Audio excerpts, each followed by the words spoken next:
നമസ്കാരം. ലോകത്തിലെ ഏറ്റവും വലിയ ജനാധിപത്യ രാജ്യമെന്നാണ് ഇന്ത്യ അറിയപ്പെടുന്നത്.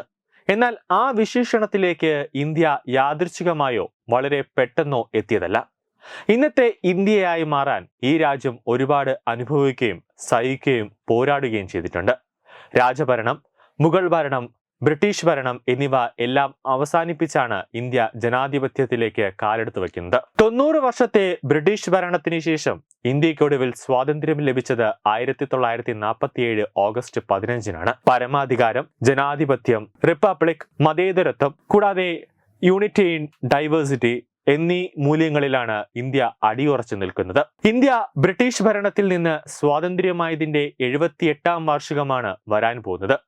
ഈ സാഹചര്യത്തിൽ ഇന്ത്യയുടെ ചരിത്രത്തിലേക്ക് ഒന്ന് തിരിഞ്ഞു നോക്കാം. ഒരു നൂറ്റാണ്ടിലേറെ നീണ്ടുനിന്ന ഒരു നീണ്ട യാത്രയായിരുന്നു ഇന്ത്യയുടെ സ്വാതന്ത്ര്യ സമരം. 17-ാം നൂറ്റാണ്ടിന്റെ തുടക്കത്തിൽ വെറും വ്യാപാരികളായാണ് ബ്രിട്ടീഷ് ഈസ്റ്റ് ഇന്ത്യ കമ്പനി ആദ്യമായി ഇന്ത്യയിലേക്ക് എത്തുന്നത്. എന്നാൽ കച്ചവടത്തിന് വന്നവർ പിന്നീട് നാടും ഭരണവും പിടിച്ചെടുക്കുന്ന കാഴ്ചയാണ് കണ്ടത്. ഇന്ത്യയുടെ ഭൂഖണ്ഡങ്ങൾ കൈവശപ്പെടുത്തി രാജ്യത്തെ കോളനിവത്കരിച്ചു.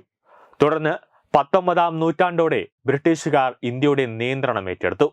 വർഷങ്ങളുടെ അടിച്ചമർത്തൽ, അടിമത്തം, ദുരുപയോഗം എന്നിവയ്ക്ക് ശേഷം സൂര്യൻ അസ്തമിക്കാത്ത സാമ്രാജ്യത്തിനെതിരെ ഉയർന്നു വന്ന ദേശീയ ബോധവും സ്വാതന്ത്ര്യത്തിന് വേണ്ടിയുള്ള ദാഹവും ഇന്ത്യക്കാരിൽ ഉടലെടുത്തു. ഇന്ത്യൻ നാഷണൽ കോൺഗ്രസ് എന്ന സ്വാതന്ത്ര്യ സമര പ്രസ്ഥാനം രൂപം കൊള്ളുന്നത് അങ്ങനെയാണ്.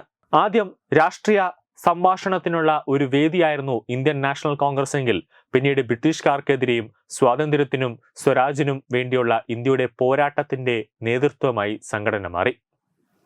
എങ്കിലും മഹാത്മാഗാന്ധിയുടെ വരവാണ് പ്രസ്ഥാനത്തിന് ഊർജം നൽകിയത്. അഹിംസാത്മക പ്രതിരോധം അഥവാ സത്യാഗ്രഹം എന്ന ആശയങ്ങൾ അറിയപ്പെട്ടത് അദ്ദേഹത്തിന്റെ നേതൃത്വത്തിലാണ്. സമാധാനപരമായ പ്രതിഷേധം എന്ന ആശയത്തിലൂടെയാണ് ഗാന്ധിജി ഇന്ത്യക്ക് നിസ്സഹകരണ പ്രസ്ഥാനം, സിവിൽ നിയമലംഘന പ്രസ്ഥാനം, ക്വിറ്റ് ഇന്ത്യ പ്രസ്ഥാനം എന്നിവ നൽകിയത്. ഇന്ത്യൻ സ്വാതന്ത്ര്യ സമര ചരിത്രത്തിലെ ഏറ്റവും തിളങ്ങുന്ന ഒരു ഏടായാണ് ഇവയൊക്കെയും. 2ാം ലോക മഹായുദ്ധം ബ്രിട്ടീഷ് നിയന്ത്രണം ദുർബലപ്പെടുത്തിയതോടെ സ്വാതന്ത്ര്യത്തിനായുള്ള ആവശ്യം അപ്രതിരോധ്യമായി. വിവിധ സ്വാതന്ത്ര്യ സമര സേനാനികളുടെ ശ്രമങ്ങളും ആഗോള ദുരാഷ്ട്രീയ മാറ്റങ്ങളും ചേർന്ന് ബ്രിട്ടീഷുകാരെ ഒടുവിൽ ഇന്ത്യ വിടാൻ പ്രേരിപ്പിച്ചു. സൈന്യങ്ങൾക്കെതിരായ നീണ്ട പോരാട്ടത്തിനും എണ്ണമറ്റ ചർച്ചകൾക്കും പോരാട്ടങ്ങൾക്കും ചെറുത്തുനിൽപ്പിനും ശേഷം ബ്രിട്ടീഷുകാർ ഇന്ത്യയെ സ്വതന്ത്രമാക്കാൻ സമ്മതിച്ചു. 1947 ഓഗസ്റ്റ് 15-ന് 200 വർഷത്തിലധികം നീണ്ടുനിന്ന കൊളോണിയൽ ഭരണത്തിന് അന്ത്യം കുറിച്ചുകൊണ്ട് ഇന്ത്യ ഒരു സ്വതന്ത്ര രാഷ്ട്രമായി പ്രഖ്യാപിച്ചു. ഓഗസ്റ്റ് 15 ഇന്ത്യക്കാരെ സംബന്ധിച്ചിടത്തോളം ബ്രിട്ടീഷ് അടിച്ചമർത്തലിന്റെ അവസാനത്തെയും ഒരു പരമാധികാര രാഷ്ട്രീയത്തിന്റെയും ജനത്തെയും അടയാളപ്പെടുത്തുന്ന ദിവസമാണ്. നീതി, സമത്വം, സ്വയം നിർണയാവകാശം എന്നിവയ്ക്കായി ഈ ദിനം നിലകൊള്ളുന്നു. ദേശീയ തലത്തിൽ ഡൽഹിയിലെ ചെങ്കോട്ടയിൽ പതാക ഉയർത്തൽ ചടങ്ങോടെയാണ് സ്വാതന്ത്ര്യദിനം ആരംഭിക്കുന്നത്. എല്ലാ വർഷവും ഇന്ത്യൻ പ്രധാനമന്ത്രിയാണ് ചെങ്കോട്ടയിൽ ദേശീയ പതാക ഉയർത്തുന്നത്. തുടർന്ന് രാഷ്ട്രത്തെ അഭിസംബോധന ചെയ്യുന്ന ഒരു പ്രസംഗം നടത്തും. സ്കൂളുകൾ, കോളേജുകൾ, വിവിധ സംഘടനകൾ എന്നിവ പതാക ഉയർത്തൽ ചടങ്ങുകൾ, സാംസ്കാരിക പരിപാടികൾ, മത്സരങ്ങൾ എന്നിവയും നടത്തുന്നു.